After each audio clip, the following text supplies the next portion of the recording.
नमस्कार दोस्तों, कहानियों की श्रृंखला में आज सुनेंगे मालती जोशी जी की कहानी किसी को किसी से शिकायत नहीं है। लेकिन उससे पहले मेरा आपसे विनम्र अनुरोध है कि अगर मेरे द्वारा सुनाई हुई कहानियाँ आपको अच्छी लगती हैं तो मेरे चैनल को सब्सक्राइब ज़रूर करें, लाइक करें और अपने दोस्तों और परिचितों में शेयर भी करें। बेल आइकन दबाना बिल्कुल भी ना भूलें। आज सुनिए किसी को किसी से शिकायत नहीं है। इशिता नहाकर निकली ही थी कि पापा की आवाज़ आई। फिर तो मैंने आईने में देखने के भी जहमत नहीं उठाई। क्रीम मलते हुए ही नीचे उतर आई, क्योंकि पापा से ज़रा भी देर बर्दाश्त नहीं होती। वे सोचते हैं कि जैसे सामने वाले के पंख लगे हुए हैं। मैं नीचे पहुंची तब तक 3 आवाज़ें लगा चुके थे। जी पापा। बाहर शायद सुशील आया है। मैंने अभी अभी उसकी बाइक की आवाज़ सुनी है। जी कहकर मैं जाने को मुड़ी तो झल्लाए, पहले पूरी बात तो सुन लिया करो। मैं ठिठक कर वहीं खड़ी रह गई। देखो, उसे ज़रा जल्दी रवाना कर देना। We have no time to waste today.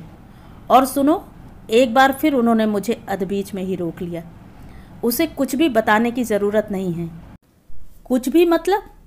यही कि हम कहाँ जा रहे हैं, क्यों जा रहे हैं। बस इतना बता दो कि फ़्लाइट पकड़नी है, बस इतना भी बताने की क्या ज़रूरत है। मैं मन ही मन भुनभुनाई। पापा के सामने मुंह खोलने का सवाल ही नहीं था। बाहर आकर देखा, सुशील दा का कहीं अता पता न था। बगीचे में हरी पानी दे रहा था।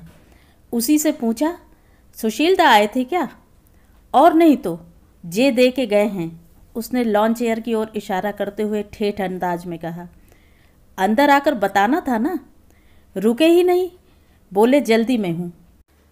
लॉन चेयर पर एक खूबसूरत बुके रखा हुआ था और साथ में एक कार्ड भी, हैप्पी बर्थडे। मैं दोनों चीज़ें लेकर भीतर आई। पापा ने अखबार से गर्दन उठाकर कहा, चला गया? आज बड़ी जल्दी चला गया। उन्हें भी 100 काम होते हैं पापा, पर उन 100 कामों के बावजूद मुझे बर्थडे विश करने आए थे। और घर में किसी को, यहाँ तक कि मुझे भी मेरा जन्मदिन याद नहीं रहा। अनचाहे ही मेरा स्वर कुछ तल्ख हो आया था, पर पापा ने ध्यान नहीं दिया। इत्मीनान से बोले, तुम्हारा बर्थडे याद नहीं रहा because we have other important things to attend. Other important things मतलब मेरी दिल्ली यात्रा। इन दिनों हम सब लोग एक उत्तेजना से भरे हुए हैं। सबकी आंखें मेरे दिल्ली प्रवास पर टिकी हुई हैं। पिछले 8 दिनों से मैं इसकी रिहर्सल कर रही हूँ। MCA की छात्रा हूँ, कॉन्वेंट स्कूल में पढ़ी हूँ, फिर भी अपने उच्चारणों पर फिर से पॉलिश कर रही हूँ। इसके साथ ही साथ अपने etiquettes, table manners, general knowledge, hair style, dress sense, सबका बार बार मुआयना कर रही हूँ। निखिल कहता भी है कि आप लोग क्यों इतना टेंशन ले रहे हैं।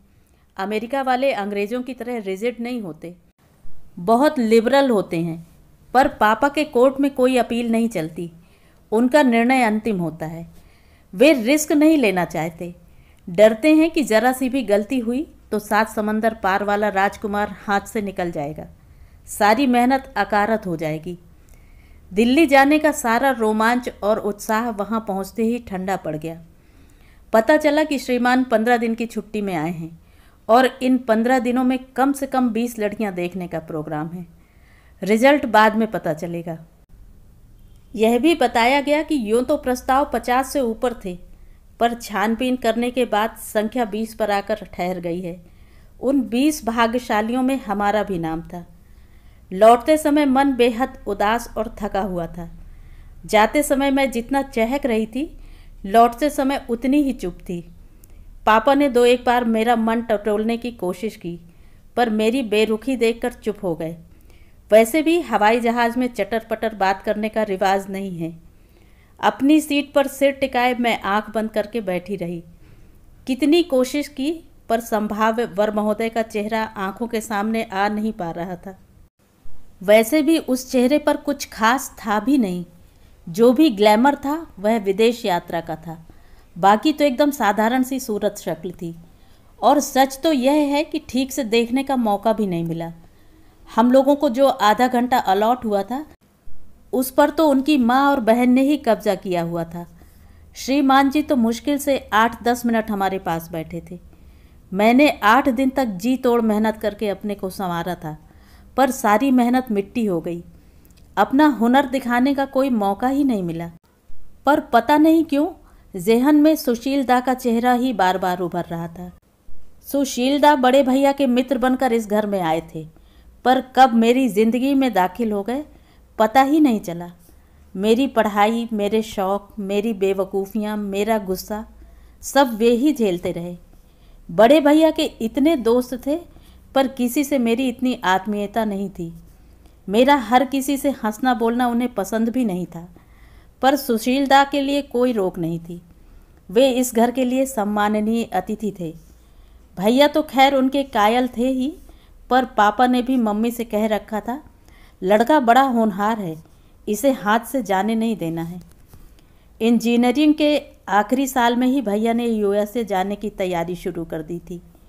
पापा ने तो सारी प्लानिंग पहले से कर रखी थी।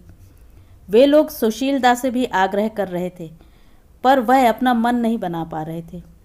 उनका पूरा ही करियर इतना अच्छा था कि कई तरह की छात्रवृत्तियां उन्हें मिल रही थीं, पर उन्हें डर लग रहा था कि कहीं वे घर पर बोझ न बन जाएं। इस ऊहापोह में काफ़ी दिन निकल गए और भैया करीब महीने भर पहले वहां चले गए। एक बात अच्छी रही कि दोनों का दाखिला एक ही यूनिवर्सिटी में हो गया था। बड़े भैया के जाने के बाद घर सूना हो गया था। सुशीलदा के जाने के बाद तो शायद मेरा जीवन ही सूना हो जाता। 2 या 3 साल जो भी थे मुझ पर भारी पड़ने वाले थे। भैया के जाने से पहले पापा ने एक शानदार पार्टी दी थी। भैया ने चाहा था कि इस पार्टी में हमारी सगाई की उद्घोषणा हो जाए, पर वह संभव न हो सका। इस रिश्ते पर अभी बुजुर्गों की मुहर लगनी बाकी थी। मम्मी ने कई बार कहा होगा, हम लोग लड़की वाले हैं, एक बार हमें चलकर बात कर लेनी चाहिए, पर पापा कभी राज़ी नहीं हुए। अपने उच्च पदस्थ होने का दंभ उन्हें एक साधारण से व्यक्ति के घर जाने से रोकता था।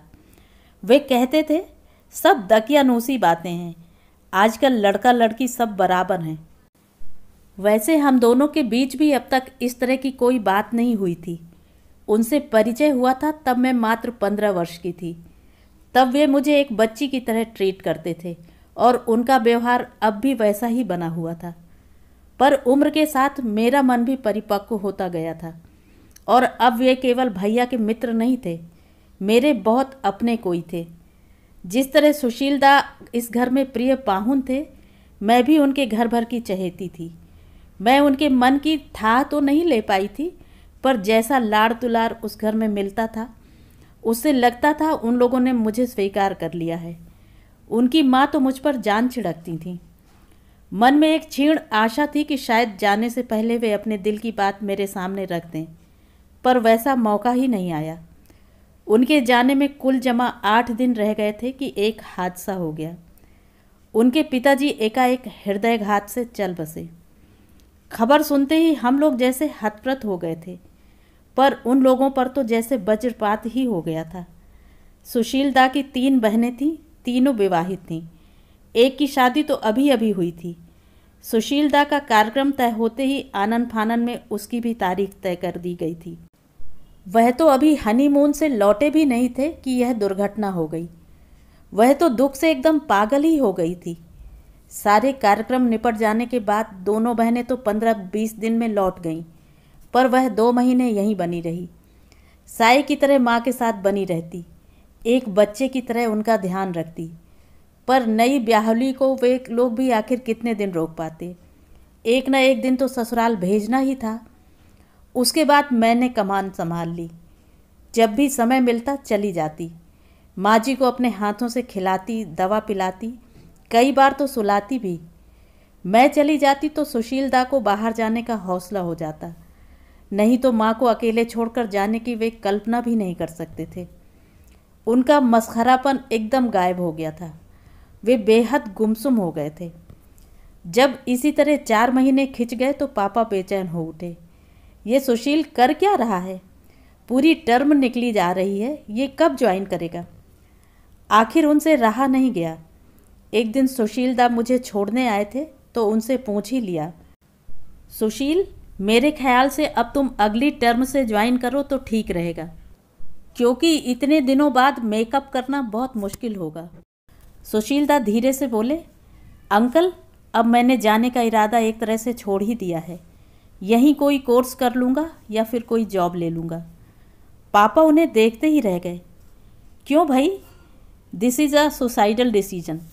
कुछ फाइनेंस वगैरह की प्रॉब्लम हो तो आई कैन अरेंज, लेकिन इस तरह फाइनेंस की बात नहीं है अंकल। वह व्यवस्था तो बाबूजी पहले ही कर चुके थे। नए सिरे से कुछ करना होता तो प्रॉब्लम होती। फिर क्या बात है अंकल? इस समय मेरा घर छोड़ना असंभव ही है। बाबूजी के एकदम चले जाने से माँ एकदम टूट गई हैं। अगर मैं भी बाहर चला गया तो वे बिस्तर ही पकड़ लेंगी। तो इतनी सी बात के लिए तुम अपना करियर तबाह कर दोगे? मैं तो हैरान रह गई। पापा ये कैसी बात कर रहे हैं? सुशीलदा का चेहरा भी तमतमा गया। बड़े ही तल्ख अंदाज में बोले, ये इतनी सी बात नहीं है अंकल, मेरी माँ की ज़िंदगी का सवाल है। पापा को भी शायद तब तक अपनी गलती का एहसास हो गया था। बोले, सॉरी, मैं शायद अपनी बात ठीक से नहीं कह पाया। मेरा मतलब यह था कि यह कोई इतनी बड़ी समस्या नहीं है। तुम्हारी 3 बहनें हैं, वे लोग बारी बारी से माँ के पास आकर रुक सकती हैं या वे भी बीच बीच में उन लोगों के पास जा सकती हैं। मुश्किल से 2-3 साल की बात है। फिर एक बार वहाँ जॉब लेकर तुम अच्छे से सेटल हो जाओ तो माँ को भी बुला लेना। मेरी तीनों बहनें शादीशुदा हैं सर। वे अपनी घर गृहस्थी छोड़कर कितने दिन आकर रह पाएंगी? बड़ी दोनों तो जॉब में भी हैं और माँ तो उनकी ससुराल में जाकर कभी नहीं रहेंगी, भले ही उन्हें यहाँ अकेले रहना पड़े। और वहाँ सेटल होने का तो मेरा कभी कोई इरादा नहीं था। लौट कर तो मुझे यहीं आना था। पढ़ाई के बाद यहीं जॉब ढूंढना था, सो अब भी ढूंढ सकता हूँ। पढ़ना चाहूँ तो यहाँ भी बहुत स्कोप है, बस विदेश का ग्लैमर नहीं है और उस ग्लैमर का मोह तो मुझे कभी नहीं रहा। पापा उन्हें ऐसे देखते रह गए जैसे पहली बार देख रहे हों। उसके बाद वाले 2-4 दिन बेहद ख़राब गुजरे। मेरा मूड बेतरह उखड़ गया था। सुशीलदा पर बेहद गुस्सा आ रहा था। इतना बड़ा निर्णय ले लिया और मुझसे पूछा तक नहीं। क्या सचमुच उन्हें मुझसे कोई सरोकार नहीं है? मैं ही पागल की तरह उन्हें मन दे बैठी हूँ। लग रहा था जैसे किसी ने मुझे ऊंचे पहाड़ से नीचे खाई में ढकेल दिया हो। समझ में ही नहीं आ रहा था कि क्या करूं। और फिर एक दिन पापा ने मुझे अपनी स्टडी में बुलवाया और गंभीर स्वर में पूछा, Ishita, are you serious about this fellow? Which fellow? यही मिस्टर सुशील। मेरा मतलब है कि तुम्हारा अफेयर जेन्युइन है या? मेरा आहत अभिमान एकदम फुफकार उठा था। व्हाट अफेयर पापा? He is just a friend, a family friend. बचपन से घर आते रहे हैं, इसीलिए थोड़े क्लोज हैं, बस। सच कह रही हो? एब्सोल्युटली पापा। तो तुम्हारे लिए लड़के देखना शुरू करूं? मैं चाहता हूं तुम्हारा फाइनल होते होते शादी भी सेटल हो जाए, फिर मैं इत्मीनान से निखिल को देखूंगा। तुम्हारी मम्मी कह रही थी कि एक बार सुशील से पूछ लो, इसलिए पूछ लिया। तुम्हें कोई इंटरेस्ट नहीं है? Then it is all right. और फिर पापा ने जोर शोर से वर संशोधन अभियान प्रारंभ कर दिया। शर्त एक ही थी, लड़का NRI हो, चाहे फिर वह डॉक्टर, इंजीनियर, वकील, प्रोफेसर कुछ भी हो। यह दिल्ली प्रवास इस अभियान की पहली किस्त थी। लौट कर आई तो अजीब सी मनाही स्थिति थी। ना घर में मन लगता था, ना कॉलेज जाने का मन होता था। 24 घंटे कान दिल्ली वालों के फ़ोन पर लगे हुए थे। इतनी व्यग्रता से मैंने आज तक किसी रिजल्ट की प्रतीक्षा नहीं की थी। इस बीच सुशीलदा वाला बुके मेरे कमरे में अनाहत सा पड़ा रहा। एक दिन झाड़ू लगाते हुए हरी ने पूछा, ये फूल अब गंधाने लगे हैं, फेंक दें? तब मुझे उसका ध्यान आया। मैंने धीरे से कार्ड निकाल लिया और फूल जाने दिए। उस शाम पता नहीं क्या सोचकर मैं उनके घर चली गई। वे घर पर नहीं थे। इस बीच उन्हें कोई जॉब मिल गया था। माँ जी घर पर अकेली थीं। मुझे देखते ही निहाल हो गईं। पहले तो अंक में भरकर खूब प्यार किया, फिर शिकायत करती रहीं कि इतने दिनों कहाँ गायब रही। तब मुझे भान हुआ कि मैं पूरे 2 महीने बाद आ रही थी। शिकायत का दौर समाप्त होने के बाद वे मेरे लिए ढेर सारा नाश्ता निकाल लाईं। गाजर का हलवा, मठरी और भी न जाने क्या क्या। मुझे यह देखकर अच्छा लगा कि वे फिर से पहले की तरह रसोई से जुड़ रही हैं। सच है, समय बड़े से बड़ा जख्म भी भर देता है। उसी समय सुशीलदा काम से लौटे। माँ, ये क्या गजब कर रही हो? बड़ी मुश्किल से तो उसने अपना वज़न घटाया है। इतना खिलाकर उसे मोटी कर दोगी तो उससे शादी कौन करेगा? चुप कर, माँ जी ने झिड़का। एक दिन खाने से कोई मोटा नहीं होता और उससे शादी करने वाले बहुतेरे मिल जाएंगे, तू फिक्र मत कर। उनके स्वर से प्यार छलका पड़ रहा था। माँ, हम लोग टेरेस पर बैठते हैं, उन्होंने नाश्ते की प्लेटें उठाते हुए कहा। चाय बन जाए तो आवाज़ दे देना, बेकार ऊपर नीचे मत करना। ईशा, तुम पानी ले लो। माँ जी मुग्ध भाव से हम दोनों को ऊपर जाते देखती रहीं। उनका उस तरह देखना मुझे संकोच और ग्लानि से भर गया। और सुनाइए, आज इधर कैसे कृपा की? उन्होंने एक व्यंग उछाला। बस ऐसे ही, उस दिन आप जन्मदिन की बधाई देने आए थे और रुके भी नहीं। आपका धन्यवाद ड्यू था ना। क्या उस दिन मेरा रुकना ठीक होता? मैं कुछ नहीं बोली। मैं तो हमेशा की तरह बिंदास चला आया था, घंटी भी नहीं बजाई थी। पर्दे की ओर से मैंने अंकल की बात सुन ली थी। फिर रुकना बेमानी लगा। दरअसल हम लोग ज़रा जल्दी में थे, फ्लाइट पकड़नी थी। यह बात मुझसे कही जाती तो मैं बुरा थोड़े ही मानता।